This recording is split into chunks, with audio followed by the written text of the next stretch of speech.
Räägis läbi tänane võistlus. Mis mõtetega sa kõigepealt enne startelis? Ma näen seda tuulereklaama milliste mõtetega?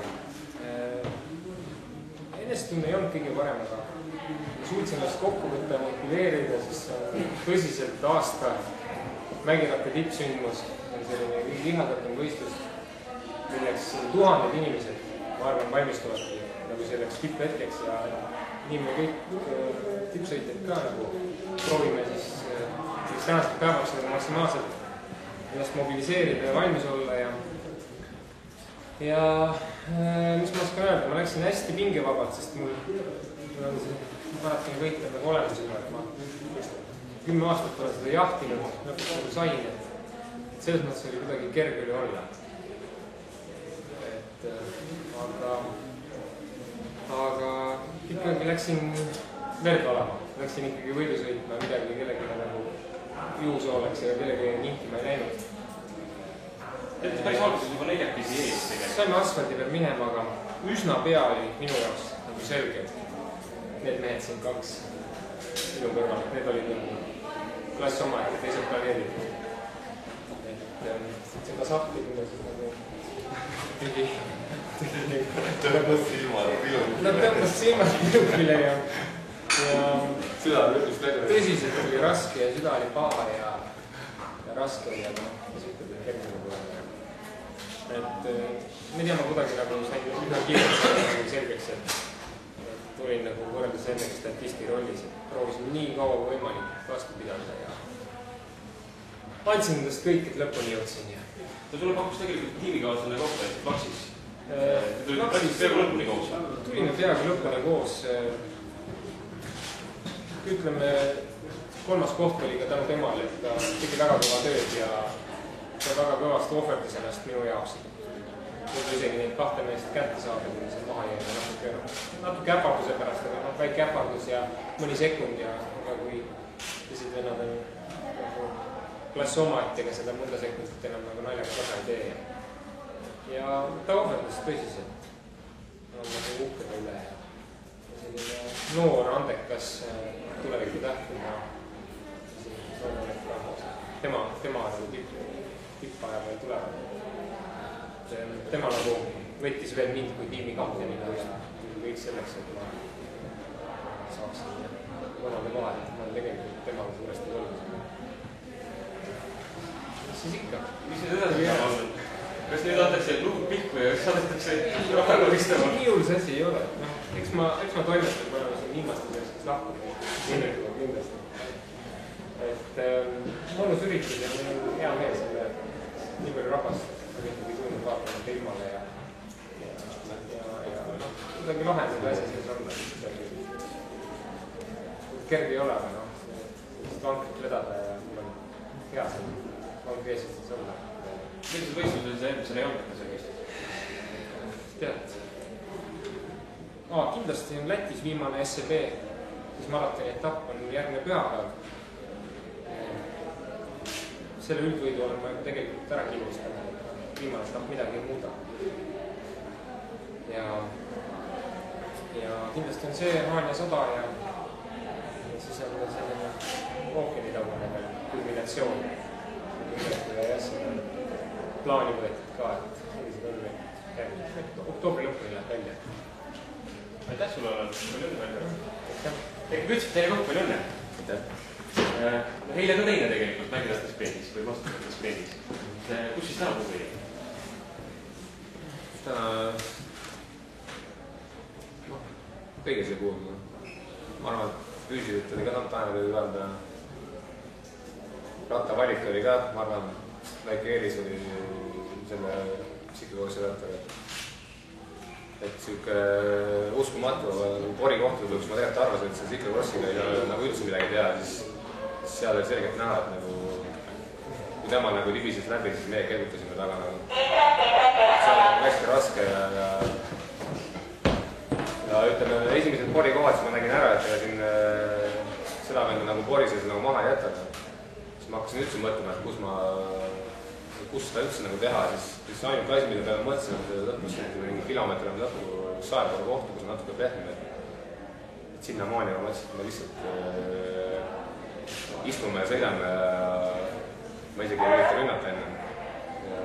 Ja siis, kui ei õnnestu, siis proovin sprindiga. Kahjuks ma kukkusin seal mingi poole maa peal, vahekasti olin, siis ma olin põlve pärast korralikult ära. Siis Tanel vaatas mind veel järgi niimoodi, aga siis tuli veel kohe otsa siuke uus porikoht, kus ma uuesti kelgutasin see, siis mul oli jänes kõrval püksid. Et neid kukkumisvõimalusi, ma arvan, oli täna üks korralikke kukkumisvõimalusi, üks 10. Ma ühe panin küll ära, aga mis oleks 10 tulda. Ja siis ma nagu võtsin hästi ettevaatlikult seda porikohta ja peale seda tuli kohe kruusalõigud. Seal ma olin mingisugune 15-20 sekundit, pangerk üldse pärast lähtnud. Seal ei ole nagu mingit projekti. Ühel oli paik ja teisel oli maanteeratas. Siis oli ainuke plaan, mis ma nagu enda peas välja mõtlesin, et ma lasen nagu hetkeks minna. Lasin suht lõdvalt, lasen üks 30-40 sekundi peale, võib-olla 50. Nagu jätta muljet, et ma olen täitsa puitu omale. Ja siis rünnata kusagil, aga noh, vahe läks ja läks. Noh, siis ma isegi jätan nagu üritama. Ma ei oleks mingi nipina vastu saanud. Kuidas rada oli? See oli ilma tõttu? Rada ei olnud otseselt raske, rada oli lihtsalt nagu hästi ohtlik. See on nagu kõige ohtlikum rada kindlasti minu jaoks, kui sõitin on. Et rada oli lihtne, pikad kuusad, irged, asjad, tõuse ja asju nagu väga palju tegelikult ei olnud, aga kuidagi need porivõlkad olid täna, kui olid sellised soonalised ja hästi palju ratta ja auto jälged ja vesi oli sees. Mina ei tea, ma nagu tavaliselt ma nagu olen küll tunnen ennast väga turvaliselt, nagu ka täna 10 korda ma oleks nüüd kindlasti kukkuda päris korralikult, aga mul lubas ikka vastu 30 korda. Et nagu mul oli nagu ennast püksis, et ma tegelikult sõidupeal isegi mõtlesin, nagu tagumiste vendade päris keerulise vahel. Kui Viljandis nagu mul ei olnud ühtki ohtlikku kohta põhimõtteliselt, siis täna on kõik 30. Mis edasi saab? Mis hooaeg veel edasi toob? Ei tea, ma arvatavasti lähen veel selline 3 näed tundus Belgias juba. Ja Põhja-Prantsus kohe. Ja loodan, et siin 3-4 nädala jooksul tegelikult midagi järgmine aasta suhtes. No loodame ja soovime edu selle kõige. Võitja Tanel Kangert, SMP13. aastal võitja, palju õnne. No tsiklokrossi ratast ja läbikõikega ise näitasid vist tõusetavad pärast tänast võistlust. Kui palju nüüd rattas seda tänast võitu?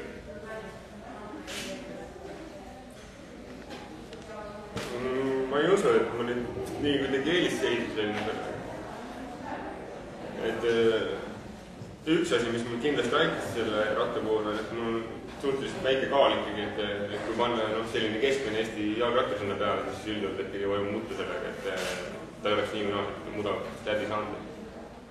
Minu puhul see valik õigustas ennast täna, et ma ei tea, kas ma oleks seda samamoodi võidu koju toonud paigiga või mitte, aga Tsiklo täna oli päris hea valik.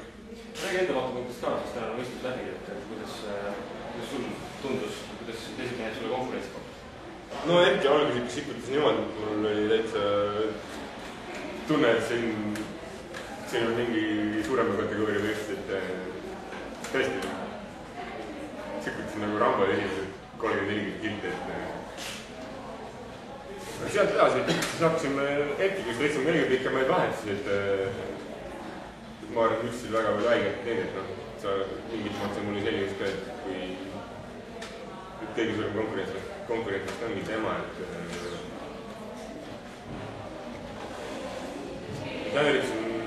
üritasin tempot hoida ja et näha ainult tagant, kui keegi nii järgi ei tule, siis meie 4 vahel see lõppselektsioon nagu seal veel tehti.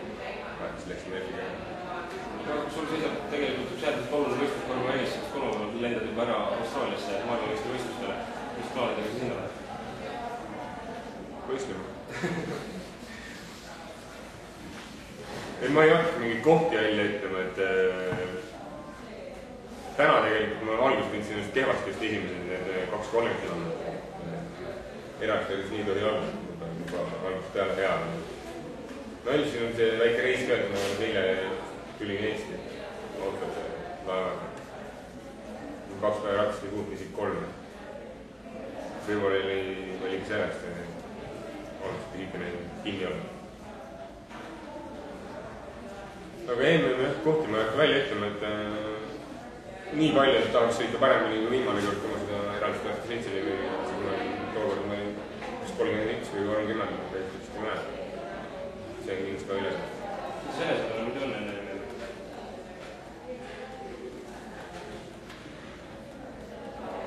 Mul vist aasta üks on võib-olla natuke paremaid ja olnud ka olnud, aga selline stabiilselt hea vorm on kogu aeg. Ega ma kehvem ei ole, et ma nüüd keskmiselt olen olnud viimased juurde. Pärast välja õnne, mis oli ees? Kohe lõpetamine. 23 oktoober. Oota. Ja kui suure huviga sa ootad juba ennast hooaega, arvestades, et sa uue klubi läbi saad? Hirmu verinega. On sul juba ette teada ka midagi, et mida sinult oodata, kui sinna klubi jookab? Ei ole veel, et ma pidin siin paar nädalat tagasi tegelikult nii-öelda klubi bossiga kohtuma, aga kuna ta ei haidnud, siis ta oli Prantsusmaa tulla. Mul jäi see oluline info saamata, et ilmselt või üks meili teel või telefonid siis suhtlen. Saan tähtsamalt oma siin tulevased laagrid ja varustused, mis selline olulised asjad teada. Minu soovin sulle ennemiks edu ja eluga järgmise hooajal uues klubis. Aitäh sulle ja palju veel toitu. Indrek Kelk, vist ka korraldaja. Ilmasaadile sai vähe maksnud ilmselt täna. Tundub küll. Talvel sai vist taha nii palju kulutatud, et seekord selleks asja ajamiseks ei jätkunud enam. Kui oluliselt muutis nüüd see tänane ilm, seda tänast võistlust? Ma arvan, et võistlust ennast peale pikema aja posisemate rataste ja raskusastme tõusu nüüd oluliselt midagi nagu korralduslikult vast mitte, aga kõik see, mis nüüd võistlusajast väljapoole jääb, on raskendatud just nagu parkimisele seonduvad asjad ja ka kõigi nii korraldajate kui osavõtjate toimetamised nüüd siin finišis ei ole just suurem asi tunne või vihkab kae vahele valama. Et ükskõik, kas oled siin korraldajad tundide kaupa peab siin veel kella 6 kindlasti selles viimakäes olema või väsinud osavõtja. Et ega see meeldi pole. Õnneks küll nüüd startis, vähemalt starti viimase tunni jooksul taktiliselt vihma ei tulnud, et mõni üksik tiba, aga enne starti oli ikka enamus kõik uivad nahaga, kes ajale läksid ja kui sa saja peal juba olla, siis sisemiselt juba rüstab nii hästi, et sõita, ma usun küll, et külm ei olnud, et kes vähegi nagu mõistlikult oskad liidesse panna.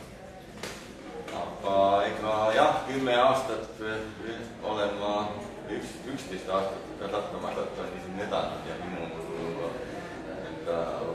nii nimetatud jutumärkides valitsemise ajaloos sihukest ilma ei ole veel olnud. On küll eelnevatel päevadel palju sadanud, võistluse päevadel ilus.